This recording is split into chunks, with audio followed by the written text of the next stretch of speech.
Hello and welcome back to Hold On I'm Talking Brother. My name is Joe Greenwood and you are listening to our preview of UFC 296, which is headlined by Leon Edwards versus Colby Covington for the welterweight title, with a co-main event of Alexandre Pantoja versus Brandon Royval for the flyweight title, with a featured fight of Shavkat Rakhmonov versus Stephen Wonderboy Thompson in the welterweight division, and finally, in the lightweight division, the most disgusting fight of the year, Paddy Pimblett versus Tony Ferguson. Tom Ballum, you have joined me as per usual. This card, I think you're rocking it. You're feeling good about this card, aren't you? Yeah, Joe, absolutely. Some intriguing matchups on here, although I'm not sure how much debate we'll have about our picks. But let's just say interesting personalities, interesting places in their career where these individuals are colliding. Unfortunately, weakened a little bit by the breaking news of the withdrawal of Ian Machado Gary. He has come down with pneumonia. And say what you will. What are you saying? Say what you will. What will you say? Well, quite. I will say that I wish he was fighting. I don't really want to see him fight Luque anyway, but I would like to watch that man fight. So, card weakened a little bit, I feel. What would have been your pick for that fight? In place of Luque? No. So, like, if they were fighting, what would you have chosen? Oh, it would be Gary by brain bleed. Right, yeah, I was picking something similar. Yeah, I think that sorry, Luque. Yeah, same. Sorry, love you, man. You've been a great servant to the sport. They got to take care of you, but that's scary fighting in that situation, especially against Ian Gary, who is a killer. Yeah, absolutely. Right, listeners, we are going to break down UFC 296. Starting at the main event, me and Tom are going to make predictions for each of the 5 fights on the main card. For each fight, we're going to pick who we think's going to win. And if we get that correct, that's 1 point. And we're going to choose the method as well. That's 2 points, 10 points on offer. Joe Greenwood is your current defending champion. Final event of the year. It all comes down to this. Who is the champ of 2023? Winner takes all, Joe. Winner takes all. Let them know. A weird rule, considering I have won so many events this year. Yeah, it's like if we're playing football, I'm 7-0 up, and you're like, next goal wins. I'm like, hold on a second. No, that's not on. Anyway, listeners, let's get on with this. Leon Edwards, welterweight champion, faces Colby Covington in the final main event of the year, defending his welterweight title. I'm going to ask you a very simple question here, Tom. Does Colby Covington deserve this title shot? Clearly not. No. One of the images that keeps doing the rounds on the MMA Reddit is wins over ranked opponents. Our man Colby Covington has zero wins over currently ranked opponents. So that's not a good look, Joe. That's not a good look. He's built this off of his persona and, let's be fair, off of his performance against Kamaru Usman in their 2 fights. How much credit does he deserve for that? Losing performances, but good. Major fights, big fights. Big fight moments where he sold it, and from a personality standpoint, I get why they want to give him this shot. It makes sense to put him against Leon if they're trying to build Leon up. Sorry, Tom. What about the argument, though, that we're talking about if Colby deserves to be here? He doesn't. I mean, Kamaru was the pound-for-pound number 1 at the time when they first fought. He took him to the wire, I felt, in that first fight. I loved it. I know that you had more doubts about it. Undoubtedly, though, a strong performance from Colby. It was a strong performance, yeah. Usman hard. Yeah, I think that fight is actually kind of like the end of a certain era of Colby Covington as well. Like, when he got finished, I think that changed something in his wiring, where I actually think it's affected his next few performances, including the rematch with Usman, because, to be honest, man, those first 2 rounds in the rematch against Usman, it's not even close. Usman's close to finishing him, I think, at least once in that fight. And then there's a moment where Covington's like, right, I've just got to, bite down and go. Throw it all out there. Yeah. And I still had him losing. I had him losing quite comfortably. I think I had him losing 4 rounds to 1. It's like, okay, fine, fair enough. Gone up against Usman, he's the champ, you come up short. It's not just the fact he's come up short, it's how he's come up short. And even in his winning performances, what is his best winning performance, and it's Rafael dos Anjos in 2018. Yeah, June of 2018. Man, that's a long time ago. I think it's, and I think that that fight against Masvidal, they both looked terrible. I thought Colby looked dreadful in that fight. Am I being a bit harsh here, Tom? Do you think? I mean, it was comprehensive, the win. Like, you might hope he would put away Jorge, but he dominated him, did he not? Do you remember my reaction when Burns beat Masvidal? No, it's not fresh to mind. It was basically, Burns should have finished this guy, and Colby should have finished that guy. And that's why I was, like, really down on both of them. For that, it was just like, that guy is just washed beyond washed. I mean, he couldn't finish Robbie Lawler as well, remember that? And that was Robbie Lawler, who was just up against the cage rolling with shots. Like, it does show you that Covington has no power in his hands, pretty much. And I think that is a problem for him, and that will be a problem for him against Edwards. I think also that loss to Usman, the first one, it has forced Covington to also he fights a step further back than he used to. Like, he just doesn't want to be in punching boxing range anymore. After the jawbreak you're talking about. The jaw-breaking finish from Usman.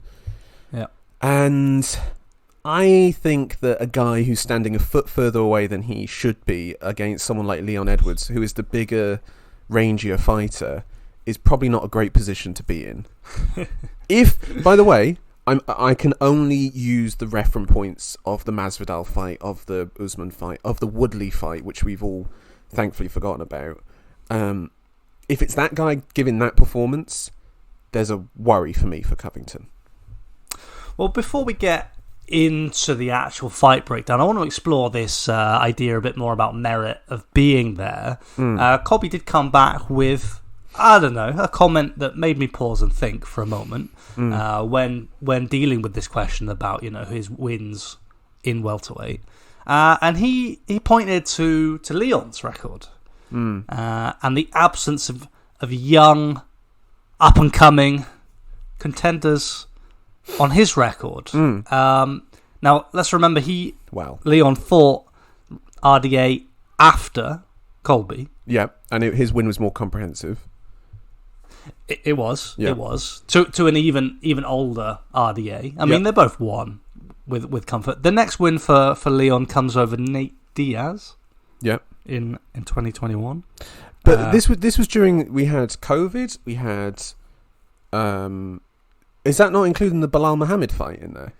Well, yeah, which obviously ended unceremoniously with a no contest in the second. The 3 times Leon said yes to fighting Hamzat. Yeah, we're not including that. That's a wild time. That is a wild time. I remember you and I were really down on where Leon was at in the sport. We thought he was totally cut adrift and lost. I just thought there is some merit to that. If I go back before the RDA win, it's Gunnar Nelson. I mean, that man's nowhere near contention. Of course. It's Donald Cerrone before that. Barberena. Peter Sabota. I mean, look, we're getting into a time place now where I think it's not even particularly relevant. Like, this is the thing, is that Edwards got a title shot against Usman. He won the title. He defended it against Usman. In that time, Covington has not fought once. He's not even come close to fighting a contender, and he's never come close to fighting a contender because he put himself in a position of never having to. Like, he is in this very cushy position where he's managed to talk his way into this thing of, like, I'm actually a culturally significant fighter and personality in the sport, even though there's no monetary evidence to prove that. I think Dana White's got an obsession with social media that I think is quite unhealthy. And I think that his framework of looking at fighters' personalities and what they're worth through social media and what they're actually worth monetary-wise are two different things. The classic example I always like to bring up is Chris Cyborg always sold more pay-per-views than Max Holloway. However, Max Holloway is a bigger star in the UFC. I am shocked by that remark. That was raised eyebrows on my part. That I don't know. I don't know where to go with that information. I'd take Max Holloway all day, Joe. All day. Okay. I mean, Max Holloway versus Cyborg at 145. I'd buy that pay-per-view. Of course, same. Of course. But yeah, okay. I mean, credit to Colby then. He's managed to get himself in this position. We find him matching up against Leon. I think both our instincts is, let's not beat around the bush. Leon's going to kill him. But let me just kind of work these narratives that we're hearing through the week. All right? Infinite cardio from Colby. Relentless takedown approach. Leon did struggle against the cage with Usman in the first fight. We can't hide from that. Leon was losing that fight. The first or the second? When you say the first, you mean the second? Yeah, sorry, yeah. Well, the first he got mauled by the first title fight. Yeah, the first title fight, but the first time they matched up, obviously that was a comprehensive win for Usman. But in the first title fight, yeah, I mean, let's not pretend those first 4 rounds. Well, let's say second, third, and fourth round didn't happen. The story's well trodden. You know, I'm not going to revisit it, but Colby has those same tools that Usman has, and perhaps against Leon, they can be applied to a greater extent. Is there any legitimacy to that? I would say so, but do you know what I would give Usman the credit with having that Covington doesn't have, which is the strength advantage that he has? Do you remember in the second title fight between Edwards and Usman? Usman went in for a single leg. He got the leg up. Edwards is defending it, and then he just yanked his leg down and dragged him down. And he had this sort of like sweeping power to do that. But if you actually look at that fight, the amount of takedowns he got, I think he got 4 takedowns in that fight, Usman, but no control time. He didn't have the power to keep him down. And I know that everyone always says that Covington's thing is he takes you down and he kind of lets you back up just to take you down again. Like it's not about... kind of like a bigger Marab. Yeah, exactly. Yeah. Yeah, exactly. It's you know, I'm not going to hold you down, but I'm going to keep you in a position that's not beneficial to you. I just really do struggle with the idea that Covington is going to win 3 rounds with that. Because, again, we have to factor in the most important thing here, which is damage. And who is going to have more damaging skills here? And that's Leon Edwards. I think we factored a lot of this talk around Covington so far, so I think we should shift it to Edwards at this stage. And I know that there are some people that are going to listen, 2 English lads going to big up Leon Edwards. Listen, Leon has got a lot of flaws, okay? I love him, and I think his biggest flaw is his mind. I think that's... No, it has, though. It has. Not in the sense that he doesn't believe in himself, but I think one of his biggest flaws is that, like, I'm cruising. I can cruise through this. I can cruise past this. And then people... lack of urgency. Yeah, and I think that is always the thing that bugs me about him. Now, if that second title fight with Usman is proof that that lack of urgency is gone, then we could be onto something new here. I think we were looking at an athlete that's potentially peaking. Or was it a guy who was just locked in for that one moment? You know? I don't know what it is about Leon. Like, I think I can't declare him, you know, the best welterweight in the world just yet. Do you know what I mean? I need to have this Covington fight where he's locked in. There's no fucking around for any in the 25 minutes. He doesn't cruise. You know, Covington's in a clinch. I'll just ride this out. No, he's elbowing on the break. He's doing everything. He's doing his classic Leon moves. So dangerous on the break. Yeah. Let's just pause on that. So dangerous on the break. Oh, by the way, how elbow on the break is not just like the new thing that everyone does. Like Leon's like one of 5 people who does them. And it just it flabbergasts me that more guys don't do it.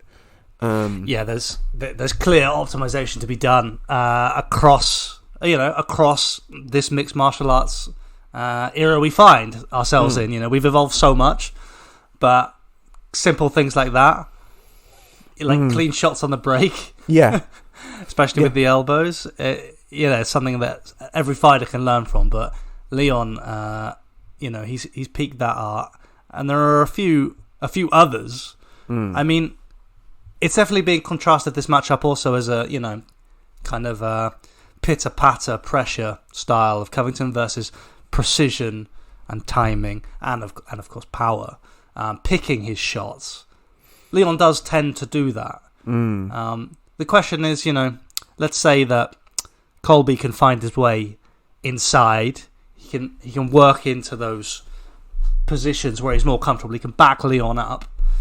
Does that provoke a more aggressive response from Leon? Does that give you more volume? Or, as you say, do you get that... I don't want to use the word lethargic. I'm searching for another one. Measured. You know? Yeah. Measured to the point where rounds are slipping away from you.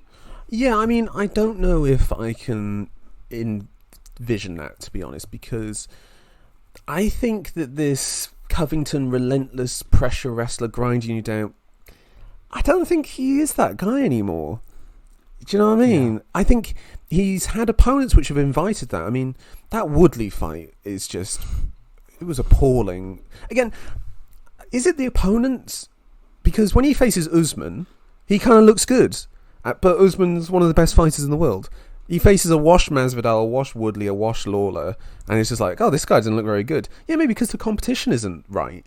Like, maybe it doesn't bring the best out of him. So maybe against Edwards, it's going to be like the peak Colby Covington. I just thought when I watched that Masvidal fight back that his feet looked slow. You know, his movements in the takedowns looked slow. Like, or not slow, but slower than the guy that fought RDA. You know, when I watched that RDA fight, I watched him like relentlessly going and going and going and going, and like RDA staying with him, and then he's not able to stay with him in like rounds 2 and 3, and then RDA's like, I've got to drag this out, and he gets back going in the 4th and 5th. I just don't think that Covington exists anymore, because also he's 35, approaching 36 in February, I believe. You know, he's devoted his life to this. And not many guys make it to that age at this weight class and are in great physical health. Like, I'm sorry, like, you know. Let's cut to it, Joe. I actually think we've tried to give a credible account of Covington in this fight, and even in doing so, we've been pretty dismissive. Rightly so. Leon is entering his prime, and we are going to see it on Saturday. I think he's going to hurt Colby badly. I think it's a total mismatch. Really? And let me tell you right now, coming in hot with some betting tips, Leon at 1.67 is a steal. I have him in my books a much bigger favourite than that. A much bigger favourite. I think Leon. I think he really puts the work on him, hurts him very badly, and knocks him out. I think Leon beats him everywhere, Joe. Wow. I think he beats him. I don't think Colby gets anything going. Wow. I don't think he gets anything going. Do you know what? You have, like... I haven't even broken down what Edwards is good at yet, and you're just like, he's knocking him out. Like, we've just broke down Covington. Yeah, he's going to knock him out. Yeah, okay. Can I just break It's that simple. Can I break down Leon first, just a little bit? Yeah. The interesting thing here is that Leon's a southpaw, and Covington is mostly a southpaw, so that should in theory remove the kicks. But to be honest, Covington switches a lot, and I think that whenever he goes into orthodox, he's getting kicked in the leg. The lead leg is getting chopped at. He hated that against Masvidal. That first round against Masvidal, he hated that. And he just like, oh God, I'm going to have to go into boxing range. He didn't want to go into boxing range, and then he got dropped in the 4th by him because he went into boxing range. Then Leon's got the body kick, where he will kick you to the body. You think, oh, I can catch this. So then he just drops the leg, and then he switches into orthodox stance, and then he's there to hit you with like a lead hand left hook. And then he's got the high kick, which obviously the famous one is behind the 1-2, and then knocking out Usman. Do you know what's great, by the way, about that knockout? Changed the world. Yeah, changed the world. Do you know what's great about the knockout? It's just before that, he sort of stutters it, and you see the right hand going out quite far, and that little measure of distance that Usman just didn't pick up on. And then the next time he fully committed to it and hit that head kick is just absolutely sublime.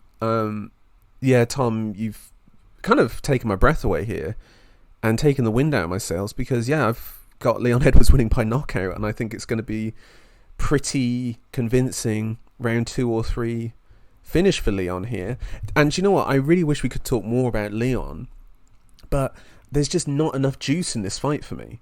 You know, I get what they're doing. They're squeezing the last bit of the juice out of the orange of the promotional tool that is Colby Covington. But Covington is... I can't see him winning this fight, and I hope to God he doesn't win, because he's sitting on that belt for a year, isn't he? We don't need to worry about that. I'm saying it, Joe. That is not a concern we need to have. It's... let's just say that, you know, Colby... he's Leon's canvas in this fight. You've talked about the weapons of Leon, but it's also like how Colby's weapons actually match up with Leon in light of what we saw. With Leon fighting the hands when Kamaru got in, with Leon taking Usman down, and the kind of places that Colby has to put himself into to work his supposed strengths. It's just going to expose more weakness, in my view. I think they play very well into Leon's strengths. I think we have to move on. There's nothing more to talk about. Leon's going to knock him out. Get your money on it. I mean, when you say that, I go back to the finish of Usman, and it is. I just wanted to say this. I've thought about this earlier today. Is that I actually think that is my all-time favourite moment in the sport. Is Leon winning that title? How many times have you watched that montage, that Rocky montage? Because it's it's so powerful. Oh my god! It's beautiful. You just see this guy who's coached him from when he was a kid, like getting to the heart of the man and being like, "You got to do this. That you can do this." And you see like his thing of like, "Don't let him bully you. You got to get ugly. You got to get ugly." Is the next round. And the next one is just like, stop feeling sorry for yourself, because he's just What's wrong with you? What's wrong with you? And that interview that he did after that fight, where he talked to Hawani, and then he said like, he started crying when he was just like, I saw the kid that I've always known. I knew that he needed me in that moment, and I had to give him something, and that is what I could give him. And then look at me now, staring down who looks down the camera and cuts a promo like that from the heart? No one. And then he's backstage calling his mum, crying. I mean, I'm crying right now, to be honest with you, Tom. Like, I've teared up quite badly. But it's really organic and authentic and true. And of course, those who look into his story, as I know you've been doing this week, article out in the Guardian about him. Brilliant article. You realise what he's overcome to get to this point, like the unlikely underdog, the man that was overlooked for so long in the UFC as well, to break through like that. This is his moment, and I really think we'll continue living it on Saturday. A man who's hit his prime and is ready to take on all comers and rival Usman and GSP. In the all-time stakes. That's what he wants to go and do. Colby is the first step. Yeah. Also, I will say, I know that Bilal Muhammad's weighing in as the backup fighter, so that kind of gives an inclination that he'll be the next one for the title shot. I think he's going to get it worse than Covington when he fights Edwards. Like, I don't see a way Bilal Muhammad couldn't beat Leon Edwards, to be honest. Leon was asked about this in his pre-fight, conference with the press. And he said, "Look, I already beat him. Yeah. I'll find him again. That's fine. I'll take the pay-per-view money. All good. But I think I showed you already. I'm streets ahead in that first round." Yeah, I remember watching that fight and just like I was thinking like, oh man, Leon is putting on an arse kick in here. And it's just I think even athletically those two aren't even close. But anyway, we digress. Co-main event.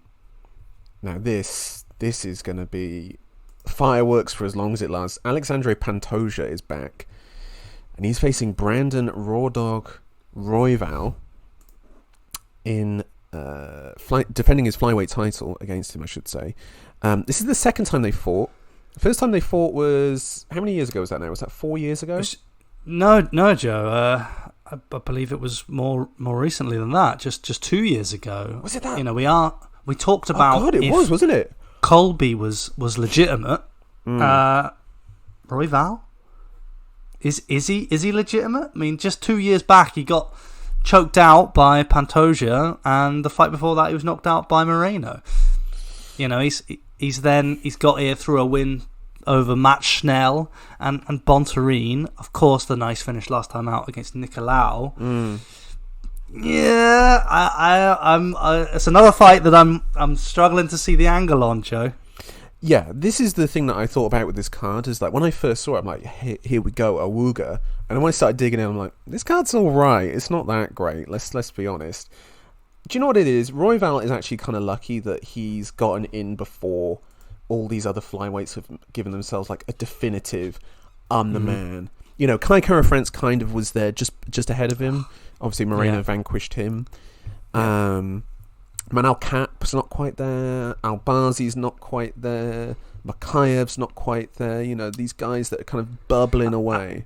Albazi just needs that kind of signature standout win, doesn't he? Like, he's got the body work there. Yes. He's got the body of work. He's got Moreno next in Mexico City, isn't he? So that will be probably the decider for him if he can get that title shot. What do you do with Brandon Moreno if he wins that fight? What do you do with him? Do not mention another title fight. Do not say that. I would say, Brandon, mate, do you fancy fighting Henry Cejudo? Like, that's what I would say. Would you not watch that? Those two at bantamweight? I'm still praying that Henry could be the man to finish Merab. And anything that gets in the way of Merab potentially being defeated, I'm against it. Fair enough. What are we talking about here? Brandon Royval. Yeah, no, he doesn't deserve the title shot, obviously, but he's probably the best contender they've got, other than giving Moreno another title shot. We don't need that. I struggle to see how Royval's going to win this, isn't he? How can he? Like, how can that happen? Like, you think about his strength and how they play into Pantoja. How can he win the fight? He can't brawl with him. No. And then he can't grapple with him because Pantoja, by the way, can get a back take from anywhere. People have taken his back, and he did this. I can't remember the name. I think it's called a crab roll, where what he does is if you're on his back and you're on the ground, he'll fling his legs over his head and then down your back and then slide into the back take. Like, I watched a video of this and I was just like, that man can get it from anywhere at any time. So grappling wise, I don't think he's got. I think that was in the Askarov fight. That was it. Yes. Yeah. Remember Askarov? God, he was good. He was good till Kai Kara France dealt with him. The birth, we sacrificed him to get Kai. It's a shame, that Moreno fight, Joe. It's a shame. Yeah. I mean, to be honest, I'm glad we have Kai Kara France because he got rid of Askarov, and then when he knocked out Garbrandt, that was hilarious as well. So. I'll always take Kai Kara France over those two for sure. As you can see, listeners, we're struggling with this one. How is Brandon Royval going to win it? He can't outdog this guy. This guy's got an absolute heart of a lion. He can't beat him on the feet. You can't knock him out. You can't knock him out. Head is made of steel. Basically, how do you think? No way. How do you think Pantoja is going to win this fight? Is how I should ask this. Because we've seen this fight already. Well, yes, but I mean, let's go back instead then and look at the champ and the Moreno fight because Moreno fought very well, countered him crisply, slipped and ripped. Very nice, Joe. Yeah. Very nice. But Pantoja just walked through him. Yeah, he doesn't care about that countering nonsense. He doesn't care about overextending on a right hand and getting out of position. He just keeps pumping that big right hand out there and walks through everything you've got. You want to grapple with him? He's going to take you back, Joe. You want to punch him on the chin? He's going to keep coming forward. He's not a refined mixed martial artist, at least on the feet. No, on the feet definitely not. The feet, he's a mess. The feet.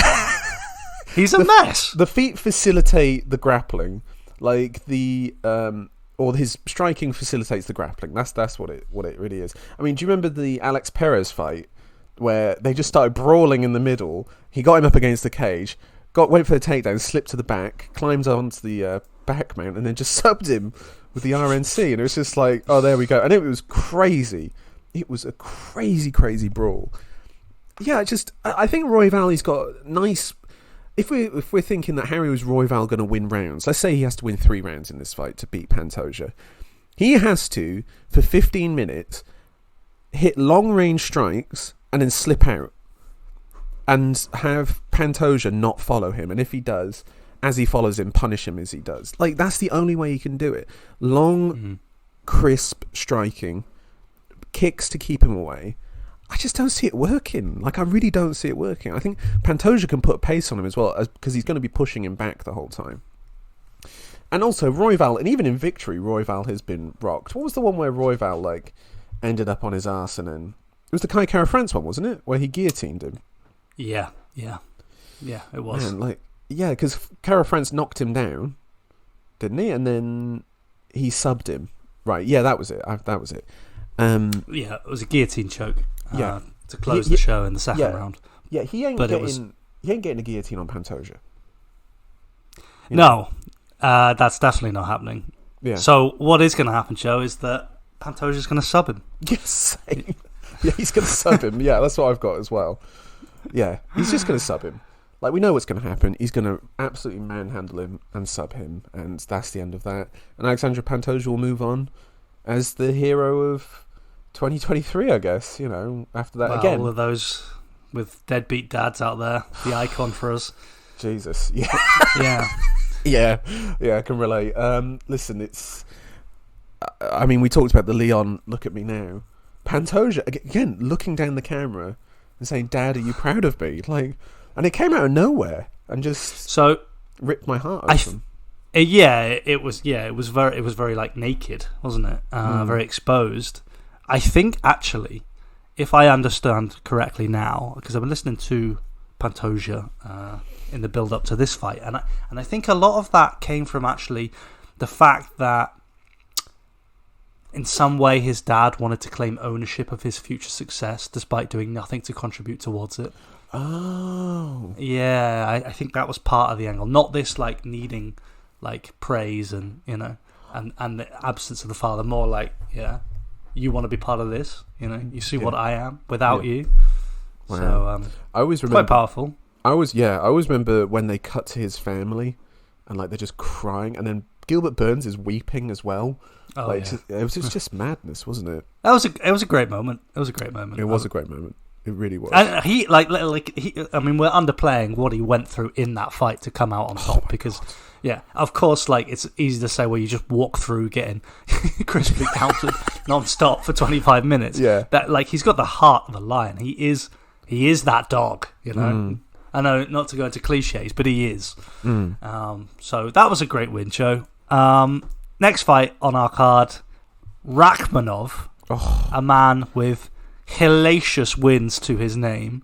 All finishes. 5 fights in the UFC, 5 finishes. He's fighting Stephen Wonderboy Thompson, a man who doesn't get finished. You know, he does not get finished. So that's interesting. That is it. That is really quite a fascinating part of this. And you know what's interesting? I was chatting with a friend of the show, Adam, as we all know. I was chatting with him, and he said that some of his friends are thinking Wonderboy's gonna win this fight. And I was thinking, like, how do they think that? Because that's throwing my thinking. Because I was leaning towards Shavkat, so I started thinking about it. I'm like, Wonderboy, 1-2 high angle kick on the counter as he angles off. Shavkat, when he defends, his head goes straight up in the air and leans back.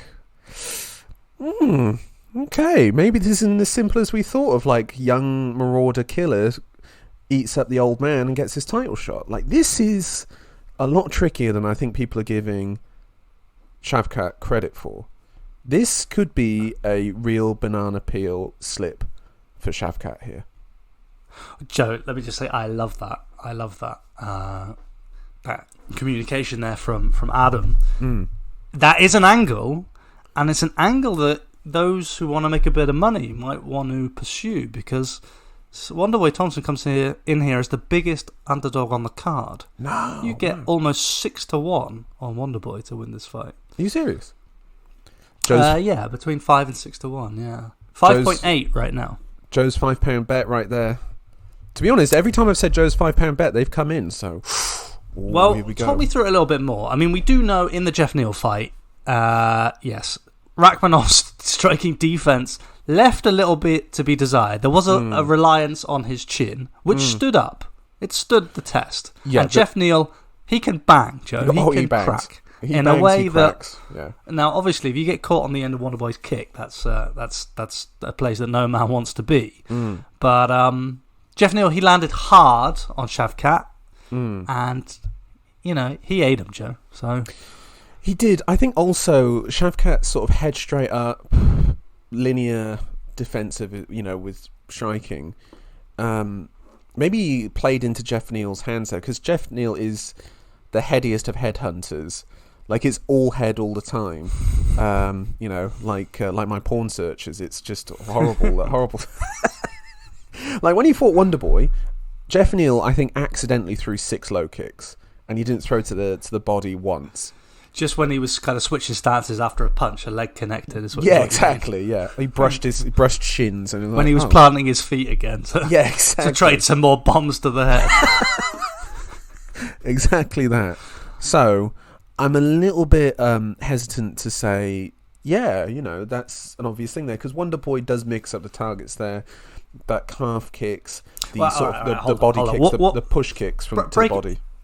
Break it down a little bit more for me then. So what do we see when these two match up? In a fight where Wonderboy will get those opportunities, how does Shavkat come in? Oh, okay. So you're saying we kind of know what Wonderboy's going to... We know what Wonderboy's going to do. And where he's going to target. But how does Shavkat play into that? Wonderboy has his style, that's fixed, that's not something that changes. Does Shavkat, does he bull rush him?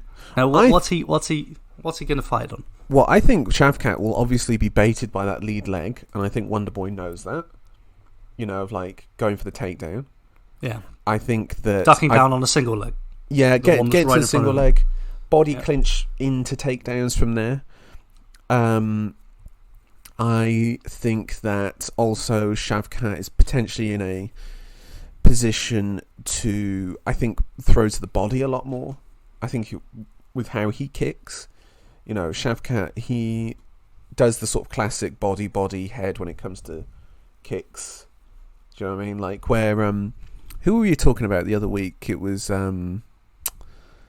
were talking about where they went up Sarukian. You know how Sarukian, he throws the head kick first to get the hands going up, and then he throws the body so that you can't catch the kick. With Shavkat, it goes the other way, where it's the body and then he goes to the head up top. More classic style. The more classic style. He does the more classic body breakdowns from there. Although his kicking game has a lot of variety. If you remember that spin kick that he landed on... Who was that guy that he knocked out and then ground and pounded him out? Have you got his record to hand there? Was it, Carlston Harris? Was that That one? was it. That was it. Yeah. Where, he finished him quite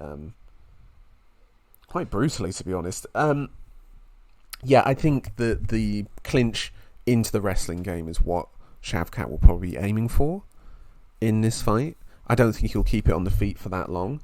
I do think, though, that also what will lead into Wonderboy's hands is the fact that Shavkat will move forward, and Wonderboy always does well against those guys. If you back up against the fence, Wonderboy has a few more problems, I mean, I know that the Anthony Pettis one where he got knocked out, he was winning that fight until he very much wasn't. But, I always think, the Woodley fight, the Darren Till fight, I always think about is a bit of a perfect one of, like, if you back up against this guy, that's what it's going to look like. Although guys that have had success at pushing into him have been more like, Luke A, when in his defeat to Wonderboy, caused him problems by pushing forward through his strikes. It was just over an accumulation of damage where, like, Wonderboy was able to drop him, I believe, in the third and then sort of cruise away from there. I do see where avenues of Wonderboy having success because Shavkat will move forward.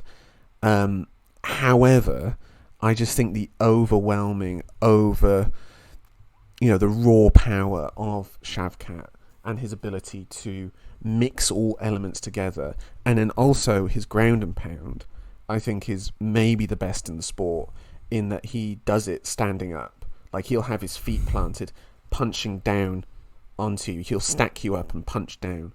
He'll sub you if he can as well. He goes for finishes from any angle. I mean, the Jeff Neal one where he got the standing... The Jeff Neal fight. Yeah. The Magny one as well, where just would not let him fight to a neutral position. He was always into an attacking position. So I think this is a potential problem for Wonderboy here, is that Shavkat doesn't really have a neutral position. So that is why, Tom, I've gone for a Shavkat Rakhmonov win, and I've gone for KO, TKO. I'm imagining ground and pound finish here. Yes, Joe, I picked the same. Have you? I'm thinking TKO with ground and pound. Yeah. It's the natural conclusion. you have to look at what you're dealing with on paper. There is an interesting argument when you think about how Chris Wonderboy is. You think about what a wild marauder Shavkat has been, and there will be openings. That's fun to think about. But then you deal with the fact that Shavkat is 29, Wonderboy is 40. And the tools they have. It doesn't look good. It would be an amazing win for Wonderboy and enough for him to fight for the belt. Oh, of course, and yes. Then retire. Yeah. If Shavkat wins, does he get the title shot? Probably not. I think Beneil stays ahead of him. Bilal. R.I.P. Beneil. R.I.P. Beneil. Bilal will carry your flame. Your Middle Eastern flame will live on with Bilal Muhammad instead. Hell yes. Much like the other Assyrians who. It's another tangent. Can we just reflect on this? By the way, Shavkat was supposed to fight Gastelum. I think a couple months ago. Thank God that didn't happen for Kelvin Gastelum's sake. My God, do you see his fight against Sean Brady? Yeah, of course. Yeah, it was dreadful, wasn't he? Yeah. He looked tired.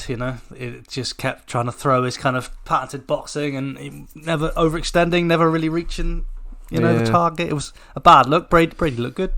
Brady looked really good. Brady looked really good, actually. Yeah. Right, moving on. Tom. Circus fight. I referred to this as freak show. Mismatch. Paddy Pimblett versus Tony Ferguson in the lightweight division. A lot has been made of this fight. The fact that Tony's extreme training that he's done with what's that loser called? Is it David Goggins? That yeah. That nerd. Well, Tony calls him Chief. Cool. That's good to hear. I hope he's not in his corner, because I do have a vision that he actually brings him into his corner. Because my God, that would be a bit of a worry. He faces Paddy Pimblett, who's been off for a year since his last fight with Jared Gordon. Got injured in that fight, had surgery, and then hasn't been booked for a fight until now, till the final pay-per-view of the year. I think the UFC trying to protect him a little bit. Let's forget about that Jared Gordon lad. Let's forget about him. Bobby Green can headbutt him and get him out of our mind. Yeah, I mean, Pimblett's stock has fallen hugely. Let's be real.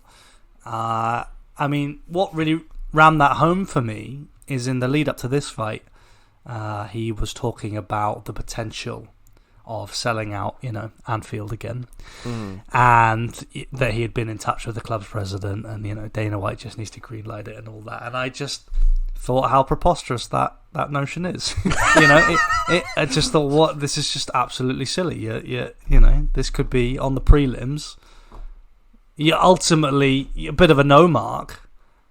But last year, before the Gordon Levitt fight, I was ready to believe it. I was ready to believe it. Such was the backing behind Paddy and the fanfare around him that I thought that sounds fun.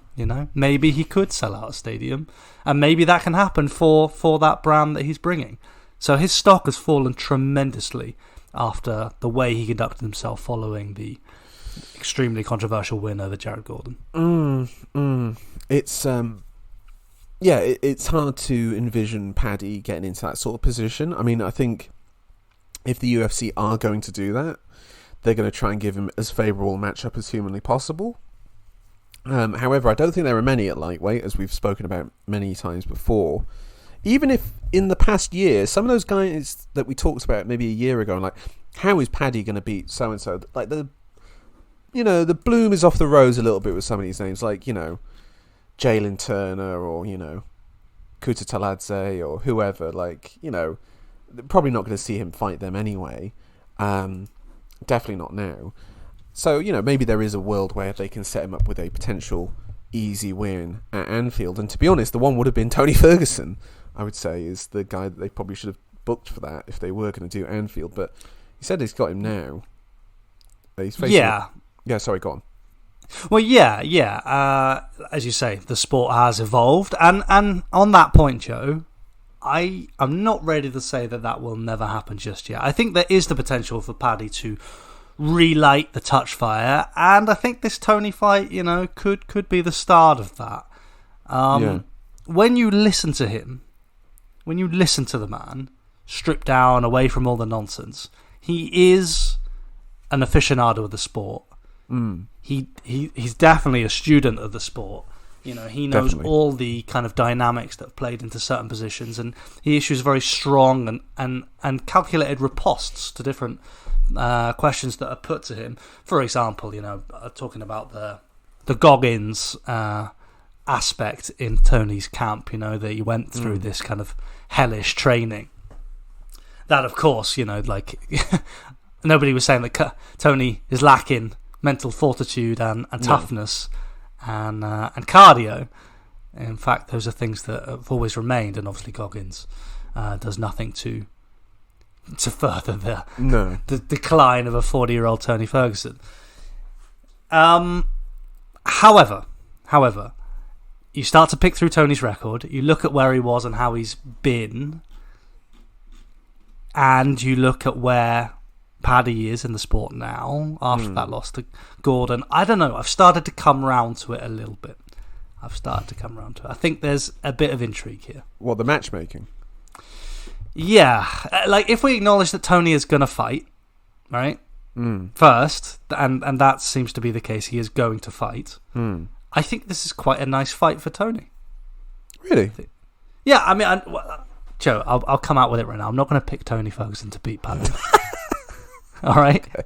But I think, look, he's got a profile behind him, and his profile stretches his skill set. Right? Yeah. There's a clear place where Tony gets in a bad situation and ends up not tapping on a sub and getting very badly hurt. Yeah. All right? But if Tony can avoid that type of exchange, if this stays standing, how does that fight look? My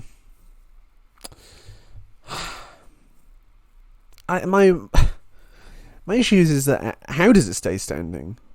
He looks so slow in that Bobby Green fight. You know, he looked very slow in that fight. And then I watched the training footage, and I'm not talking about the Goggins thing, but like he's doing the Wing Chun dummy and all that. And I know Rogan's going to big that. He does Wing Chun, and he's just like, yeah, he does it badly.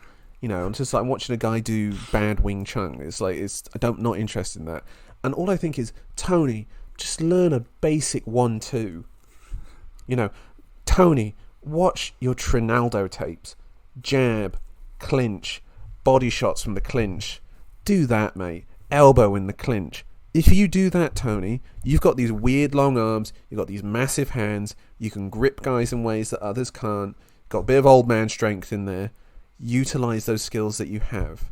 But instead, he wants to be the guy who in 2014 and 2015, he put an absolute beating in RDA in Mexico City at altitude.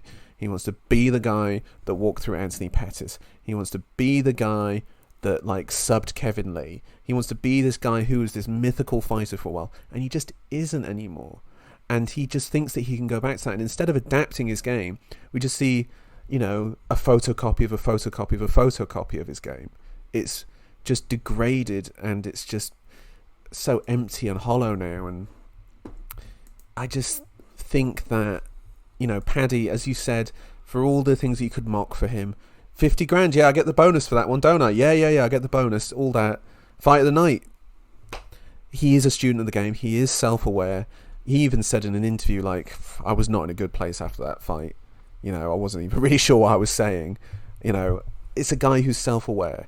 And I think Tony's idea of, like, you know, taking from all these different things and trying to piece it together and make something work compared to Paddy's more methodical approach, I just don't think it works for a guy who's 40 anymore. So, yeah, if it stays standing, I think Tony will cause him problems. I just don't know how long it stays standing for. And when it finally gets to the mat, I don't know how it will realistically finish. But my heart says for a Paddy Pimblett submission win. Like, I think he'll choke him to sleep, and that'll be it. Yeah. Oh, you depressed me, Joe. Sorry, man. And again, I'll just finish what I'm saying here. Me and Tom have a deep love of Tony Ferguson. It's pretty evident how much we like Tony Ferguson. And I like him so much, that I don't need to see him fight again. But just imagine if he beat Paddy and retired, Joe. Just imagine that. Yeah, it would be amazing. I would cry. That would be amazing. That would bring... It'd be like, look, I've been in a bad place these years. I need to exercise this one last demon. Fuck this English. Yeah. And I'm out, you know? Yeah. And off into the sunset he goes. Yeah. That's the thing. Most of these old gunslingers, they don't go out on top. They go out towards the bottom. They can still go out with that little bit of dignity. Is this the steepest come-off we've seen in the UFC? I think it's the quickest in terms of, you know, when BJ Penn went like 1-9, or like he had 8, but that was across like 7 years. Tony's done this in like 3. He stayed active, Joe. He stayed active. So May 9th, you know, in the Apex is when that awful beatdown occurred against Gaethje. You know, just uppercut after uppercut, just, you know, parts of Tony get splashed all over the cage. Just terrible. Obviously, going into that fight, people said he didn't need to fight Gaethje. He was absolutely assured of fighting for the belt. Held in the highest of esteems. You know, was he 12-0? 12 wins in a row. Yeah. And then, you know, Oliveira, Dariush, the Michael Chandler head kick. Oh my God, one of the worst knockouts that I can think of. Yeah. And then the really sad one, you know, the really sad one against Diaz, where you could see he was now a million years old. Yeah, he was gone. Well, the drop off from the Chandler fight to the Diaz fight was very stark. Yeah. It was very, very stark. And then just the Bobby Green one was just dreadful. I think the Diaz was even worse, you know, just given how bad Diaz is. Bobby Green smokes Nate Diaz. Let me make that clear. Yeah, I agree. What's your pick? I picked Pimlet to win a decision. At that stage, you know, both of Tony's arms are broken. His knee is, you know, going the wrong way, but he won't tap. No. And yeah, yeah, fair enough. Tony by survival, you know. Oh, please, Tony. I hope you win. I really hope you win. Right, well, now we've lost Ian Machado Gary versus Vicente Luque, so me and Tom have made the executive decision to bump up Josh Emmett versus Bryce Mitchell from the prelims into our main card preview. They better do the right thing and make this a main card fight. This is what we're going to preview. We haven't updated the UFC. Yeah, this is kind of breaking news. Yeah. Dana, you're welcome. Sort it out, son. This is we'll do it for you, because this is a great fight. This is intriguing. This is fun. I like this a lot.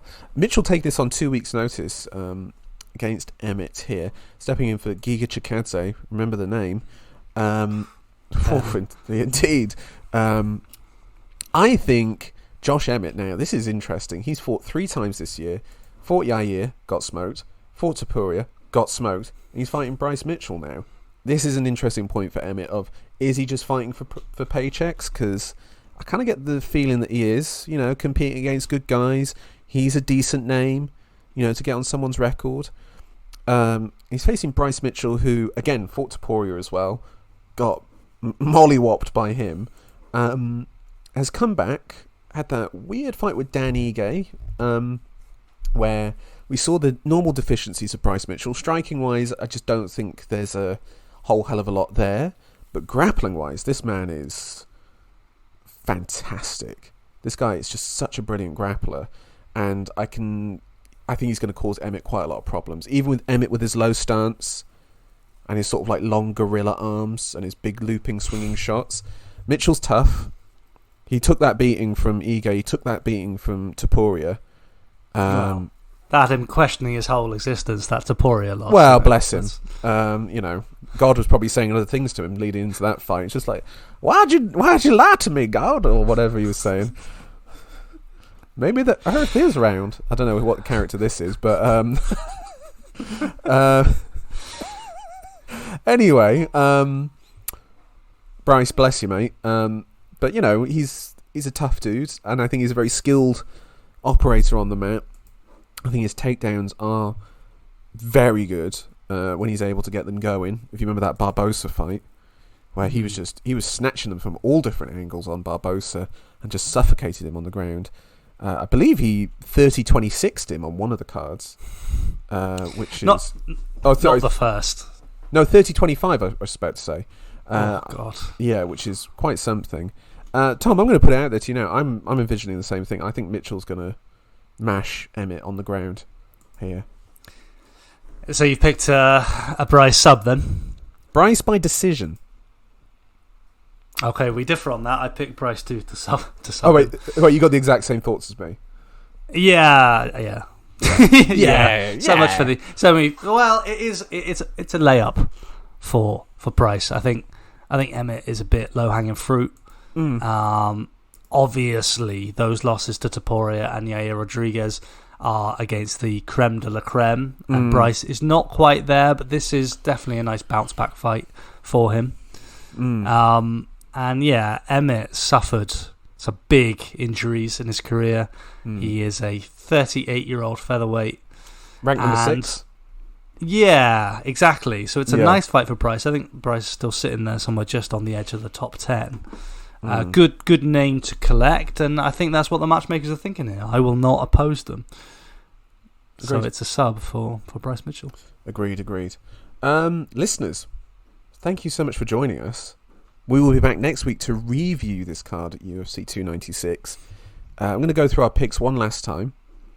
Bryce Mitchell versus Josh Emmett. We've both picked Mitchell. I've picked by decision, Tom by submission. Paddy Pimblett versus Tony Ferguson. I've picked Pimblett by submission. You've picked decision. Shavkat Rakhmonov versus Stephen Wonderboy Thompson. Both picked Shavkat by knockout, TKO.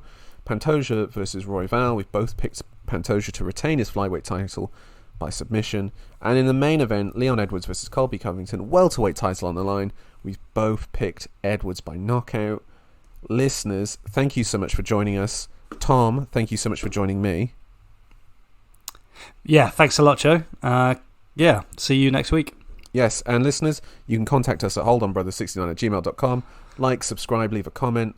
God bless and enjoy the fights. Bye-bye. Bye-bye.